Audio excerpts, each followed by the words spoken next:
UFC 268. What actually happened? This is the full card recap and reaction. We're going to go through every fight on the entire card.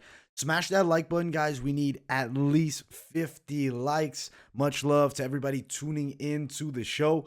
Let's go through UFC 268 once again, and it was one to remember. Had a lot of fun watching this great card, great fights. First one started off was Ode Osbourne and CJ Vergara. Vergara missing weight here. Had a gutsy effort. I got to say, I was impressed by him in that third round, but the first two, Ode Osbourne controlled from range, decent combination strikes, saw a mix of straight punches. CJ Vergara hits hard, and he closes distance well with power, but he was having a hard time with Ode Osbourne's range. Yes, on the ground in that third, he had some moments. Ode was gassed, but fair decision, 29-28 for Ode Osbourne, winning the first two rounds. Vergara still a solid fighter for this flyweight division. Obviously going to need some more UFC experience. Ode Osbourne moves forward. Interesting future for both guys. Wouldn't write either of them off just yet. Good first fight to get the night going, and a good win for Ode Osbourne, but gas tank issues potentially in the future. We'll be talking about that. Next fight of the night, Baghdasaryan, Bruno Souza. Baghdasaryan gets a decision, but this was a harder fight than expected. He looked really good from range, solid combinations, good straights, decent low kicks, but Bruno Souza's a karate fighter, and his blitzes at times were really good. The way that I really felt this fight went was first two rounds, Melsick, and then Souza takes it at the end. He had some good moments in that third and final round, and taking the fight on short notice, I'm impressed. He didn't miss weight by a bit, which obviously that's a bit of a factor, but Baghdasaryan as a prospect looked decent against another prospect who came in on short notice. Don't sleep on Bruno Souza. He's 25 years of age. He gave a top-of-the-line prospect, Baghdasaryan, a difficult fight. Good fight overall. I was impressed by the performances of both guys here. Baghdasaryan, maybe something potentially to worry about is, gassing a bit towards the third round, but this is a tough stand-up fighter in Bruno Souza that he had to deal with. Good win for Melsick. He'll move forward here. I think take it slow with this prospect. I know he's 29, so nearly 30, but I don't think he's ready for that next level jump this yet. But still, 6-1, now moves to 7-1. You got a good featherweight prospect on your hands with Melsick. Entertaining style as well. Next one, Dustin, Jacoby, Gian, Allan. On short notice, Dustin Jacoby runs over Gian Allan. It was not close. From range, he mixed it up extraordinarily well for all three rounds. Piecing Gian Allan up, gets a clear-cut decision.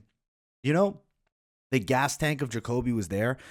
He took the fight on really short notice. Gian Allan wanted to stand with him, and he is a stand-up guy, Dustin Jacoby, and obviously Gian Allan, good enough striking game as well, but there's a level difference between competing in glory kickboxing and being a decent enough back end of the UFC rankings MMA striker. Dustin Jacoby, clear as day victory, put a beat down on Gian Allan. So what's next for Dustin Jacoby? I know I heard the commentary team say, oh, let's give him a ranked contender.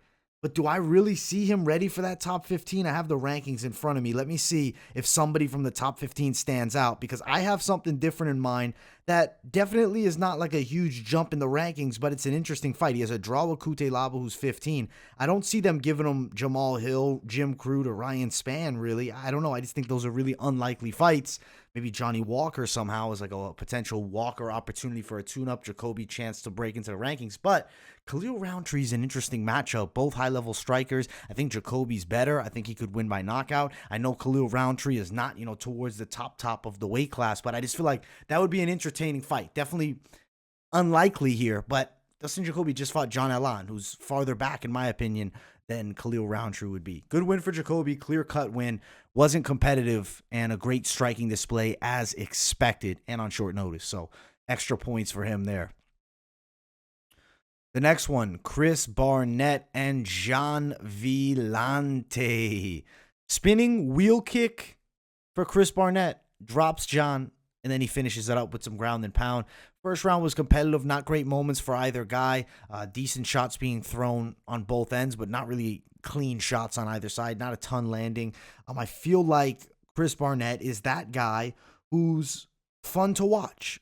and does crazy things, and he's entertaining on the mic. Gave Gian Villante all the praise after the fight, but is he a potential contender in the heavyweight division? I'd say absolutely not, even though he is definitely someone fun to enjoy. Gian Villante falls to now 17-14, so the record's gone to hell. He retires. I think it's a fair retirement. He doesn't look like he wants to be an MMA fighter anymore, especially the physique that he's got going. I know Chris Barnett looks terrible, but he's always looked like that. Gian Villante was lean and mean at 205, and now he's a chubby 260. So I think good call it. Done. Career over. Chris Barnett moving forward. Give him fun fights in the back end of the heavyweight division. I have no exact name. Who knows? He beat Gian Villante. It's not a huge win, but it's a UFC win nonetheless. So congrats, Chris Barnett. And happy retirement to Gian Villante. Now, the next fight of the night, Garry was tested against Jordan Williams. Williams coming forward, putting pressure on him, land some big shots to start the fight off, and there seemed like there was a real power edge for Jordan Williams. He looked strong in the clinch. He looked strong overall in this fight, and then he gets a little over-aggressive. Garry getting warmed up. The octagon jitters maybe fading away towards the end of round one. Boom. Massive straight shot. Hurts him badly. Badly. Jordan Williams way off position, way off balance, coming in with no respect for the potential power of Garry. Right hand, and then another right hand drops him. Garry announces himself as the next Irish takeover, the next Irish wave. I'm excited to see the future of the future Garry here. Great performance, big knockout win. Jordan Williams, rough go when he fights at 170. I still think he's a player here. He's a decent enough fighter. I don't think the UFC releases him just yet. But Garry has a very bright future, and he sold himself well on the mic afterwards. I'm pumped to see it. Garry, very good performance at 23. So young. Let's keep on moving up this card. Nasruddin Imavov defeats Edmen Shahbazyan. First round, Shahbazyan throw some okay strikes. It wasn't fantastic, but he was looking to wrestle Imavov, and that showed me he was uncomfortable standing and striking with the longer guy in Imavov. And also with Imavov, you notice this guy's a really high-pace fighter, right? He's going to put the pressure on you. Edmen Shahbazyan, low-gas tank martial artist, in my opinion. You look at that submission attempts he threw up. Nasruddin was close on some guillotines, especially when you look, in that second round, he had 3 of them nearly locked in. And then Shahbazyan says, let me get even. Let me shoot one back at you. Not even close. Legs were out of position. It was a terrible attempt. Imavov gets all over him on the ground, cuts him open with an elbow from guard. Imavov passes to the crucifix, gets complete control, beats down Shahbazyan, busts him open. Great win for Nasruddin Imavov. He beats Edmen Shahbazyan, and this is interesting because Shahbazyan coming into this fight is a ranked middleweight. He's sitting at number 11. Imavov now jumps. He's in the rankings without a doubt. Who's the opponent for him? It's going to be tricky there. I don't know if you're going to give him a Brad Tavares next. I mean, I know Edmen Shahbazyan put on a showcase against Brad. I don't feel like Kevin Holland is realistic. Honestly, it might be Andre Muniz, who's a really tricky submission specialist, or it could potentially be Uriah Hall or someone outside of the rankings. But I see Imavov with a spot inside of that top 15. For Shahbazyan, tough defeat. He's 23. I think he was rushed up the ranks a bit too fast. He needs more time to develop. He's still a good prospect, but he's taking a lot of damage. Take a bit of a layoff, come back better, and I think step this competition level down for Edmen Shahbazyan if you're the UFC, because you're doing the man a disservice giving him these animals. Take it back. Take it back. Tune-up fights, please. But great win for Nasruddin, without a doubt here. Now, the next one, insanity. Phil Hawes looked better than I had ever seen him. Poised, technical, threatening with takedowns but not committing to them, and destroying Chris Curtis. It wasn't competitive until a massive overhand touches the chin of Hawes, and he's practically out on his feet. Chris Curtis follows up with a bit more body shot, and then Hawes kind of just falls over. He flops to the ground. Curtis then tries to jump on him for a moment. Ref runs in and stops it. Amazing. One shot changed this fight so drastically. It looked clear as day that Phil Hawes was the better fighter, but that's not always how it goes in the fight game. It's who lands the cleaner and better shot first sometimes, and that was Chris Curtis. There was great shots being landed by Phil Hawes, but none as clean as that, and Curtis puts Phil Hawes to bed. Big underdog that comes through. Surprised a lot of people. Surprised me. especially coming up from 170. I don't see Chris Curtis with like the craziest of ceiling, in the UFC. I think he's an okay fighter. I think he's fun, but he had a great moment. And nonetheless, that's deserving for a guy that's been chasing the UFC dream for 10 plus years. Phil Hawes with a bad loss here. Don't write the kid off just yet. I still think he's really good. Nearly 33 years of age, though. So it is like now or never for this middleweight division. I guess he's got another few years, but he's having a hard time figuring it out. I think this loss is going to drop his confidence tenfold. He beat Imavov on a really competitive decision, who's now skyrocketing. But Hawes, man, disappointing defeat for him. I don't know where he goes from here. I think Curtis involved in some type of fun fight. Hawes, though, shocking defeat, shocking upset.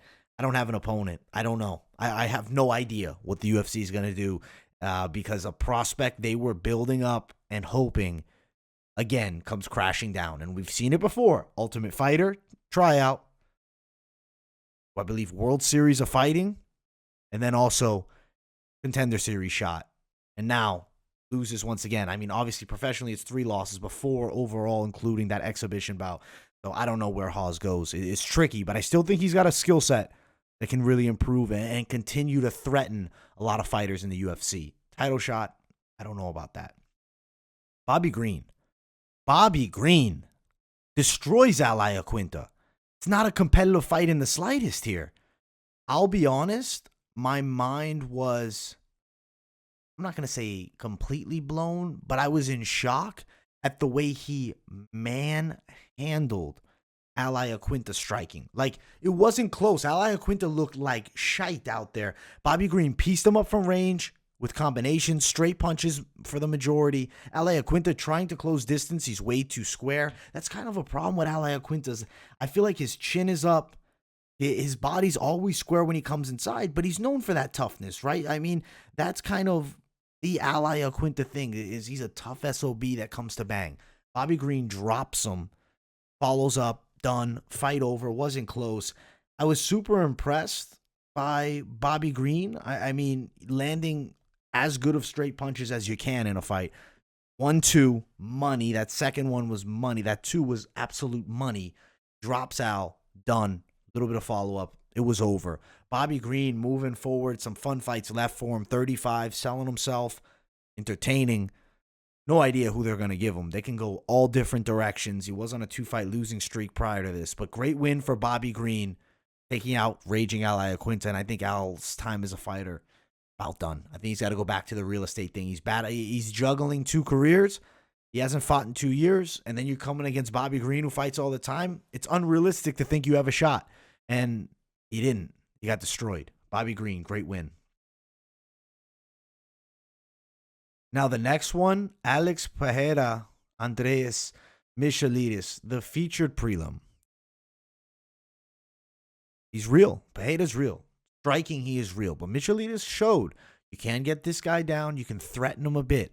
Better wrestlers are going to pose a real threat to Alex Pereira, who's probably the number 1 striker right now in MMA. I mean, his striking is fantastic. Insane knockout power. Somehow he swells and busts up Michailidis' face from being with his back against the cage and on the ground. I mean, there wasn't many opportunities to land huge strikes, and he still busted him up. In the second round, flying knee, done. The referee allowed some more damage to go through. I don't know what for. If you're Pereira, sell the hell out of you having a win over Adesanya. I don't understand.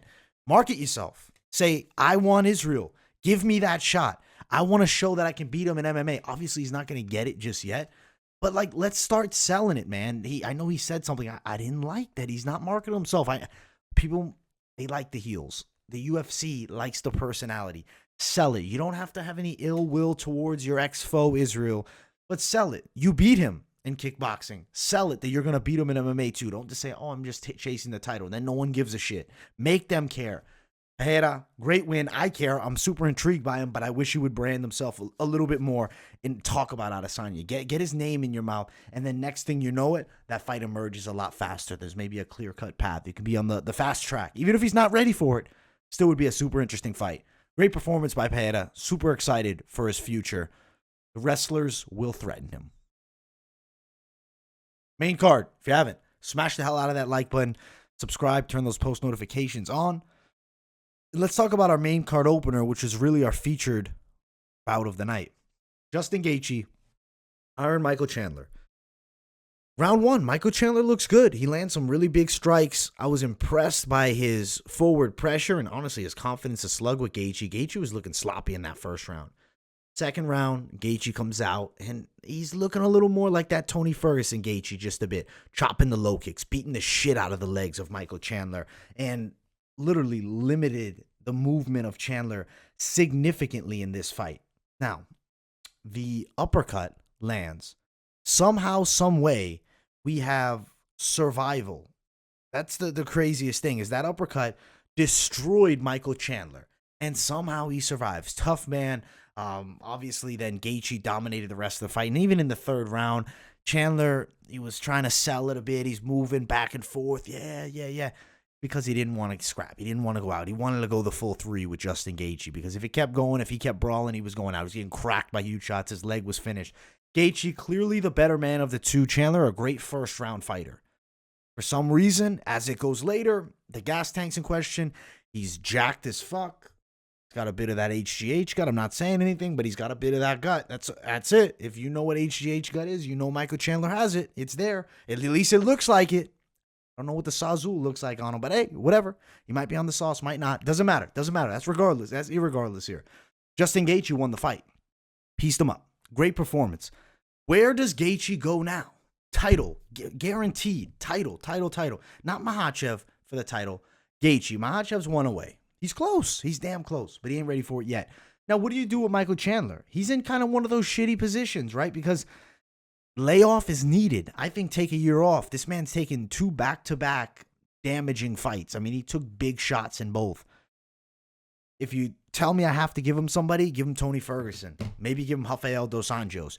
But I think Michael Chandler needs a serious break from fighting the killers of the weight class. And I think he just needs a break from fighting overall. Take a little bit of time for yourself, recover, come back better. He is nearly 36. So I guess taking a year off is not really that realistic. Take 5 months off. Come back before your 36th birthday. At least give your body some time because he's taken a lot of damage. I don't see Chandler fighting for the belt again. I don't see Chandler as champion.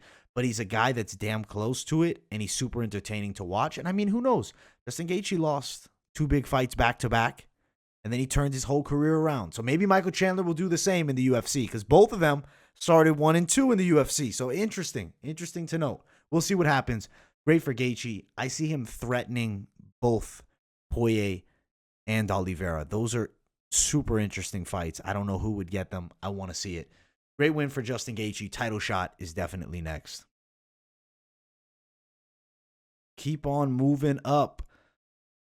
Shane Burgos versus Billy Quarantillo. Billy Q in the first round comes out like a bat out of hell. This man's an animal in round 1. Tons of pressure, heavy pace, cracking Burgos, slicing him open.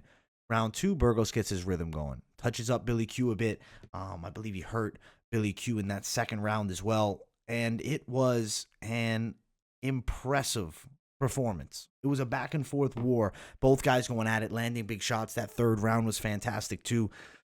Burgos earned the W, but Billy Q earned the respect of the people. Like, he's a damn tough fighter. For Burgos, though, yeah, you get a win against Billy Q.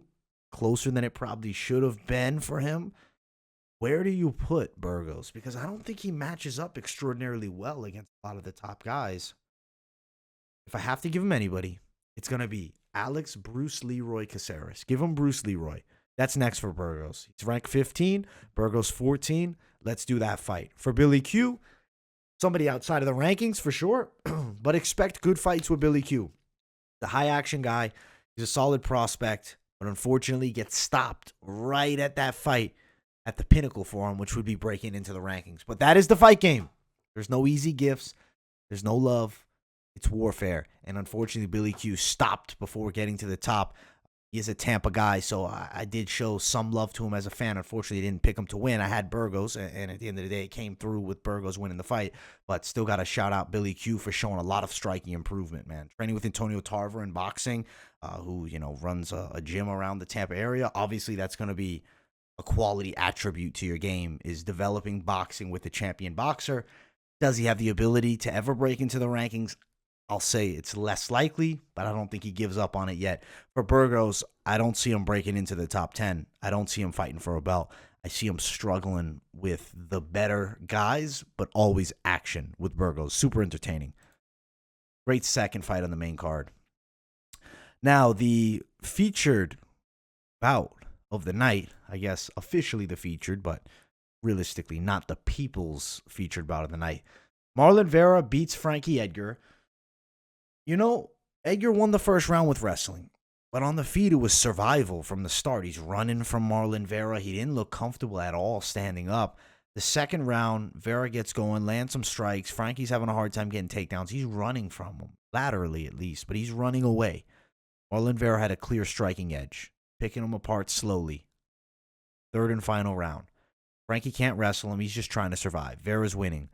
Front kick from hell, snaps the chin. Rear leg front kick, right on the money, like with the ball of the foot. Anderson Silva, Vitor Belfort-esque. Down goes Frankie. Fight over. Ref runs in, stops it. Great performance from Marlon Vera. He's marketing himself well. I mean, he has that win over Sean O'Malley. He's fighting super entertaining. I mean, at 28 years of age, Marlon Vera couldn't have been in a better spot.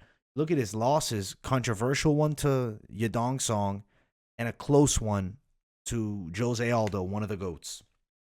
Not bad. Those are his recent losses. Who do I think Vera fights next? Because I do have an opponent written down here.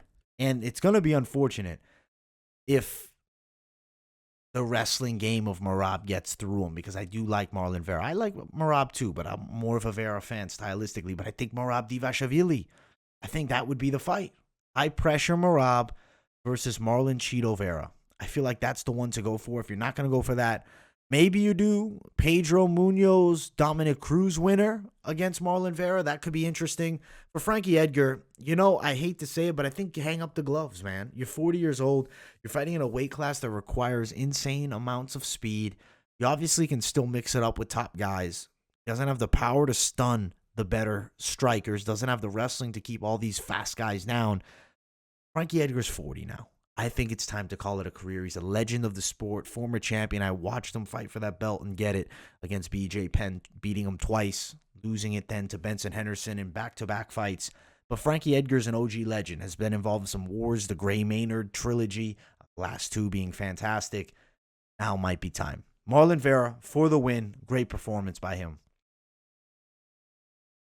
The next one is the co-main, and it was a really tricky one. So, officially, the scoring was Rose Namajunas, split decision. I believe one of the judges scored it 49-46 for. But I hate to be this guy, but I thought that potentially you give it to Wei Li, 48-47. Of course, you have to beat a champion. You know, to really beat a champion, you really got to beat a champion. It's kind of a known thing in the fight game. Rose closed out better, winning the last two rounds. We've seen it with championship fights before. If the championship rounds are won, it tends to go that way, and that's not how the official scoring should be, but that's how the fight game goes. Does Wei Li deserve it? It was a toss-up. It was a close one. I think Wei Li deserves to be in the conversation for a trilogy fight. I don't think we can sleep on her just yet. We can't count her out. She's right there. So who do I give next, though? Because Rose Namajunas, let's not take anything away. She finished the fight extraordinarily strong, had a good performance, overcame some adversity early. Rose Namajunas is real. She took some big shots, too, and was able to survive and push forward. Who do we give to Rose? Well, there's two options. It's the Carla Esparza rematch, who's a hell of a wrestler, but doesn't have the striking game. Potentially might be a 5-round snooze fest with Carla, just holding her down the whole damn time. But not a guarantee. We'll see if that's actually the fight. Another option that we're talking here that maybe could happen. Not a guarantee, but what if Jessica Andrade dropped back down? Are you not interested in that trilogy? Rose has one. Andrade has one. I'd like to see them go back at it. I think that trilogy would sell a lot more than the Esparza fight. I know Esparza does have a win over Rose, so it's something she'd want to get back, but Esparza doesn't have the name value that anybody gives a shit, and it's unfortunate because she's a good fighter. Now, for Zhang Weili, she is one away from a shot. If they do Andrade Namajunas, it's Weili versus Carla Esparza. I believe they're going to give Esparza her deserving shot. Where does it go from here? I think you go for Weili. Got to give her Marina Rodriguez. That's the fight. Marina's on a surge right now, and she's looked fantastic. I want to see her and Weili go at it. That's a very intriguing matchup and not an easy one for either girl. Weili showed improvement. Rose able to survive the early storm and pull off a decision in a really close fight. Toss-up, in my opinion. Could have gone either way. But I did slightly think maybe you could give it a Weili. But fair that Rose won it. It's understandable both sides. Good win for Rose Namajunas. Doug Rose keeps it flowing. Main event. If you haven't, guys, smash that like button and support this UFC 268. What actually happened? Full card post-fight breakdown. Usman, Covington, competitive. More competitive than a lot of people probably expected. I have my official scorecard, and it's interesting, right? So the first round, very competitive. Obviously, the power edge in favor of Usman, maybe some bigger shots. I'm going to give the first round Usman. Second round, Colby's hesitant. Usman pressing. You see a little bit of wrestling attempt by Colby, but there's nothing there. And Usman, 2 knockdowns. So is that a 10-8 round? Because the official judges didn't score it a 10-8 round. But I'd say 2 knockdowns. Let's equate that to a 10-8 round. Round number 3. Interesting, right? Because Usman landed some really decent strikes, and he started it off well. But Colby Covington has some control at the end of the round, has some moments, gets some back control. Decent combination strikes, too. It was Colby's best round, and is that the bias why I scored the round for him? Maybe, but I thought it was 10-9 Covington. Maybe I'm wrong on that one, though, and I'll accept potentially being wrong, but that's how I scored it in the moment. And obviously, it could have swayed a little bit. That was a very competitive round. Could have gone either way. The next round. So right now, Usman's got 2 rounds and 1 10-8 in the back. Round 4, I thought it was Colby. I really did. I thought he picked him apart. Cracked him with big shots. Hurt him to the body with a kick. Hurt him at the end of the round and had Usman wobbling. So that's a Colby round 4. Then round 5, kind of awkward, right? Because in round 5, you had a bit of that break towards the end. Both guys having moments. Colby landing some clean strikes. Really toss-up round 5. Honestly, super hard to score round 5. Maybe by a hair for Colby, but that could be incorrect too. It could be the other way. But let's say you give it by a hair for Colby. Now, you look at that fight with Colby by a hair. That's an even fight. That's even Stevens now. In an even Stevens fight, man, is that a draw? Is that fair? Probably not. And you know, they obviously didn't score it a draw. I think a lot of people did have it a draw. Doesn't mean it's the right scorecard. It's not how they saw it. But what it does mean is Colby Covington is legit and Kamaru Usman is a monster. I mean, the way he ran through Masvidal, the way he's been running through everybody, Gilbert Burns, it shows how good Colby Covington is to be able to go 5 rounds with the champion. Now, let alone argument that maybe it was a draw. Maybe it was closer than the judges had it. Still, the champion keeps the belt, and I think that's how it should be here because he did do more damage. Overall, if you're scoring the fight as a whole, yes, Usman won the fight. Better moments, but obviously the 10-point must system comes into effect. Doesn't matter, though. The judges scored it for him. 2 of them 48-47, which I can agree with. 49-46, got to disagree with. I don't see how that's possible there. But hey, I'm not a judge officially. That's how they scored it. Usman wins. He keeps the belt. What is next for him? It's got to be Leon Edwards if Edwards wins against Jorge Masvidal. But let's say Edwards loses that fight. Masvidal ain't getting a 3rd fight. No one wants to see that. I don't. I'm not interested. Do we give it to Vicente Luque? Because he's close. Or do we maybe go a different direction here? Call up Khamzat. Jump him right to the title shot. Give him his opportunity. Doubtful they do that. Extremely low percentage, but I'd be super hyped if they did. I want to see it. Khamzat's getting close, and I want to see him and Usman because that's the fight. I think that's a hell of a matchup. I think that's a difficult matchup. I think that's Khamzat's matchup. But Usman, all-time great status now. Proven. Even with a really competitive fight against Colby Covington. Where does Colby go, though? Like, where does Colby jump to? Because Colby gave a great fight, and we can't write this guy off yet. Maybe we'll see a 3rd fight between these two. I'm not opposed to it. As close as this one was, closer than the first one. Maybe Colby could solve the puzzle in part 3. You know, I think you give him to Masvidal if Masvidal loses to Leon Edwards or wins. I think Masvidal possibly next either way. Another option would be Chiesa, but that doesn't sell. Masvidal, win or lose, potentially fighting Colby, because I don't see them giving Masvidal title shot 3 after just being 1 fight removed from getting knocked out brutally by Kamaru Usman. We'll see what the UFC wants to do. I like Covington Masvidal. I like Usman Edwards, assuming those fights work out, with those winners. If not, who knows what they'll give Usman. He's going to be clearing out the weight class until Khamzat comes up and gives him a threat. And I think Covington's close for a third fight. I definitely feel like if Covington wins 2 straight and Usman's still at the top, we got to talk about Covington back at it, at the top again. Overall, though, very enjoyable card. I got to be honest, it was a fantastic one here. The fights were really great. Predictions were solid.